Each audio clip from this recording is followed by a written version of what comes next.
Hello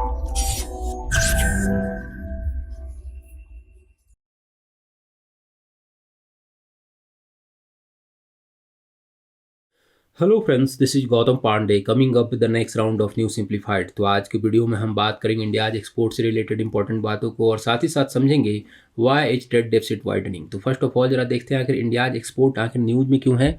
देखिए, recently the Indian express में एक न्यूज़ पब्लिश हुई थी जिसमें कहा गया कि जो इंडिया का एक्सपोर्ट है उसमें दिसंबर 2022 में 12.2% का डिक्लाइन देखने को मिला है और इसके साथ ही जो नेशन का इंपोर्ट है उसमें भी कोई खास ड्रॉप देखने को नहीं मिला है। तो हमारे लिए इंपॉर्टेंट ये हो जाता है समझना आखिर इस न्यूज़ में क्या डिस्कस किया गया है।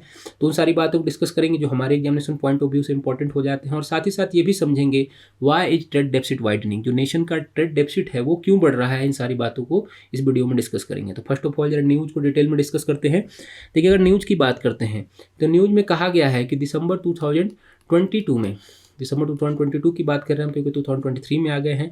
यहाँ पर जो नेशन का मर्चेंडाइज एक्सपोर्ट था उसमें 12.2% का डिक्लाइन देखने को मिला है और ये आ गया है, जो डेटा की बात करते हैं नंबर की, तो ये आ गया है $34.5 बिलियन पे। ये पॉइंट हम याद रखेंगे, इसके विषय में कहा जा रहा है। मीन्स अगर हम बात कर रहे हैं कि 12.2% का डिक्लाइन देखने को मिला है तो हम कंपेयर कैसे कर रहे हैं। हम कंपेयर कर रहे हैं ईयर 2022 को ईयर 2021 से। इसे हम क्या कहते हैं, ईयर ऑन ईयर बेसिस कहा जाता है। ये पॉइंट हम याद रखेंगे। मीन्स 2021 की अगर हम बात कर रहे हैं तो 2021 में ईयर 2022 के दिसंबर से 12.2% की ज़्यादा एक्सपोर्ट की गई होगी, इसलिए हम कह रहे हैं कि दिसंबर 2022 में 12.2% का डिक्लाइन देखने को मिला है। तो इस तरह से हम कंपेयर करते हैं ईयर बाई ईयर बेसिस पे। बेसिकली इसमें न्यूज़ में कहा क्या गया कि जो फरवरी 2021 है, यहाँ की अगर हम बात करते हैं फरवरी 2021 की, तो यहाँ से कहा गया कि एक्सपोर्ट में हमारे नेशन में बूम देखने को मिला। जो करंट गवर्नमेंट है उसकी बहुत सारी पॉलिसीज़ के कारण हमारे जो एक्सपोर्ट में है बहुत ज़्यादा बूम देखने को मिला है। और इसमें आफ्टर फरवरी 2021 फर्स्ट टाइम डिक्लाइन देखने को मिला था अक्टूबर 2021 में। ये हुआ था 16.7% का डिक्लाइन। तो यहाँ पर फर्स्ट टाइम अक्टूबर में हुआ फरवरी के बाद से। लंबे समय तक क्या रहा, हमारे एक्सपोर्ट में कंटिन्यूसली डेवलपमेंट देखने को मिला है। और इसके बाद हम क्या बात कर रहे हैं, फिर दिसंबर की बात कर रहे हैं, दिसंबर 2022 की, वहाँ पर हम क्या देख रहे हैं कि 12.2% का डिक्लाइन देखने को मिला है। बेसिकली अगर हम बात कर रहे हैं कि 12.2% का डिक्लाइन देखने को मिला है, मीन्स हम कंपेयर कर रहे हैं ईयर 2021 से।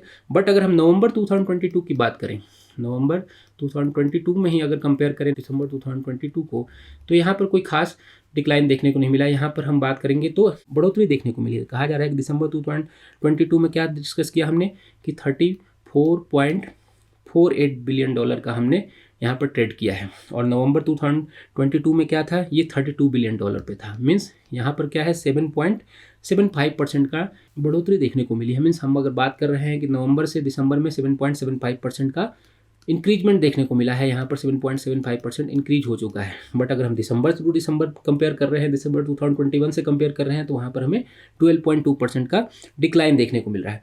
बट बेसिकली ये पूरे के पूरे हम बात कर रहे हैं, इसके कारण क्या हो रहा है कि नेशन में जो ट्रेड डेफिसिट है ये चला जा रहा है। ट्रेड डेफिसिट बढ़ने के कारण क्या हो रहा है, एक सबसे बड़ा कारण क्या है कि एक तरफ हमें एक्सपोर्ट नहीं कर पा रहे हैं ज़्यादा, और अदर हैंड हम क्या बात कर रहे हैं कि जो हमारा इंपोर्ट है वहाँ पर भी हमें ज़्यादा बढ़ोतरी देखने को मिल रही है। मीन्स एक्सपोर्ट कम हो रहे हैं और इंपोर्ट ज़्यादा हो रहे हैं, तो ऑब्वियसली हमारा क्या होगा, ट्रेड डेफिसिट बढ़ता चला जाएगा, जो कि एक कंसर्न रेज कर रहा है। और कंसर्न इसलिए भी इंपॉर्टेंट हो जा रहा है कि बहुत ज़्यादा रेज इसलिए हो जा रहा है क्योंकि जो हमारी इंपॉर्टेंट सेगमेंट्स हैं, आउट ऑफ 30 सेगमेंट हम की सेगमेंट की बात करते हैं, वहाँ पर 90 सेगमेंट में हम देख रहे हैं कि डिक्लाइन देखने को मिला है।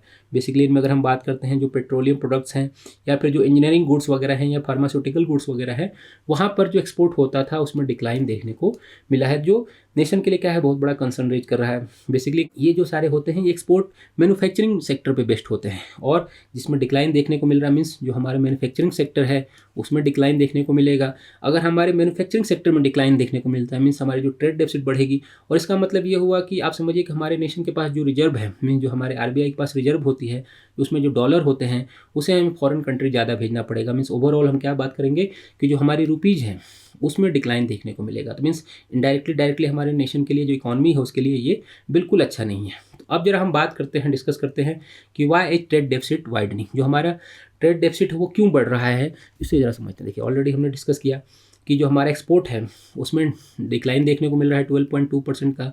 अदर हैंड हम क्या देख रहे हैं कि हम इंपोर्ट भी उतना ही कर रहे हैं, क्योंकि इंपोर्ट तो हमारा डाउन हो नहीं रहा है, क्योंकि हमारी जो डिमांड है हमारी पब्लिक की उसे फुलफिल करने के लिए हमें इंपोर्ट करना ही पड़ रहा है। तो ऐसी सिचुएशन में क्या हो रहा है कि मीन्स एक तरफ हमारा एक्सपोर्ट कम हो रहा है, दूसरी तरफ हमारा इंपोर्ट भी कम नहीं हो रहा है, मीन्स हमारे ट्रेड डेफिसिट बढ़ते चला जा रहा है। और इसका सबसे बड़ा कारण अगर हम बात करते हैं कि ट्रेड डेफिसिट बढ़ क्यों रहा है, तो ये बढ़ रहा है क्योंकि हम एक्सपोर्ट नहीं कर पा रहे हैं। और ये एक्सपोर्ट क्यों नहीं कर पा रहे हैं, जरा इसको हम समझते हैं। देखिए, अगर बेसिकली अगर हम बात करते हैं तो जो वर्ल्ड ग्लोबल की अगर हम कंडीशन की बात कर रहे हैं, ग्लोबल कंडीशन क्या है कि ग्लोबली इन्फ्लेशन देखने को मिल रहा है। खास करके जो डेवलप्ड नेशन है वहाँ पर इन्फ्लेशन हाई है, जिसके कारण जो डिमांड है उसमें बहुत ज़्यादा कमी देखने को मिल रही है। डिमांड कम हो रहे हैं, उसका इन्फ्लेशन वहाँ कारण है। इन्फ्लेशन बढ़ने का सबसे बड़ा कारण क्या है कि जितने भी सेंट्रल बैंक्स हैं वो अपने इंटरेस्ट रेट को इंक्रीज कर रहे हैं, जिसके कारण जितने भी नेशन के लोग हैं वहाँ के लोग, उनकी जो परचेजिंग पावर है कम हो रही है, क्योंकि उनके पास पैसे कमी हो रही है। मीन्स अगर आपके पास मान लीजिए पॉकेट में पैसे ही नहीं है तो ऑब्वियसली आप डिमांड नहीं करेंगे। अगर डिमांड नहीं करेंगे तो ऑब्वियसली आप क्या करेंगे, कोई आपको एक्सपोर्ट करेगा ही नहीं। मान लीजिए कि कोई भी नेशन है, डेवलप नेशन है, जहाँ पे ऑलरेडी वहाँ पर जो परचेजिंग पावर कम हो रही है, खास करके जो सेंट्रल बैंक जो इंटरेस्ट रेट हाई कर दे रहे हैं, जिसके कारण लोगों के पास पैसे नहीं हो रही है। ऐसे में उनके पास खर्च करने का पैसा नहीं होगा तो ऑब्वियसली डिमांड नहीं करेंगे, और जब डिमांड नहीं करेंगे तो इंडिया एक्सपोर्ट किसे करेगा।